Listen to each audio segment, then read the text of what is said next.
Hi hello friends, இது உங்கள் வச்சு ஐஏஎஸ் அகாடமி தென்காசி.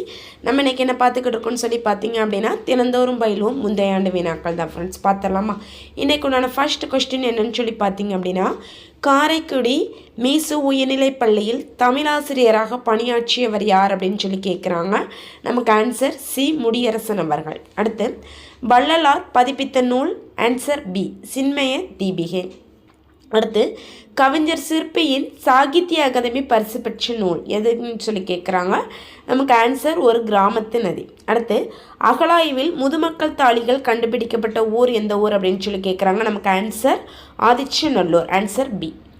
அடுத்து, பாரதிதாசனிடம் தொடக்க கல்வி பயின்றவர். Answer B. வாணிதாசன். விடிவெள்ளி என்ற புனைப்பெயரை கொண்ட கவிஞர். Answer A. ஈரோடு தமிழன்பன். அடுத்த கொஸ்டின், தமிழக அரசின் தமிழ் வளர்ச்சித்துறை பரிசு பெற்ற நூல் எந்த நூல் அப்படின்னு சொல்லி கேட்கக்கூடியதாக இருக்குது. நமக்கு ஆன்சர் தேன்மலை.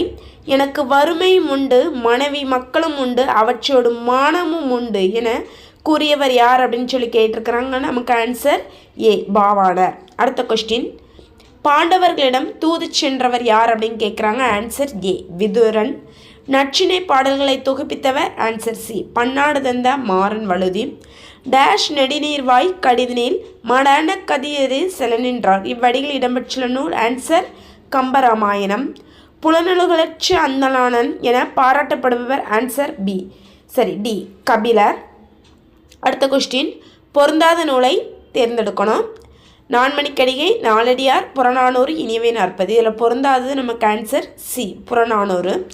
அறிவுடைய நட்பு எதனை போன்றது அப்படின்னு சொல்லி கேட்குறாங்க. நமக்கு ஆன்சர் சி. வளர்பிறையை போன்றது. அடுத்து, ஒரு சொற்றொடரை நம்ம கரெக்டாக பொறுத்தோம். என்னென்னு பார்த்துடலாமா?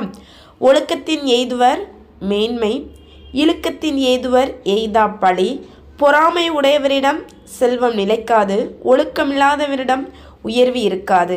அப்போ இதற்குரிய ஆன்சர், கரெக்டான ஆன்சர் ஏ. 2, 4, 1, 3. அதாவது நமக்கு திருக்குறள்லேருந்து ஒரு பொறுத்துக்கு கேட்டிருக்காங்க. அடுத்து, வாய்மை எனப்படுவது. Answer D. தீங்கு தராத சொற்களை பேசுதல். Thank you friends.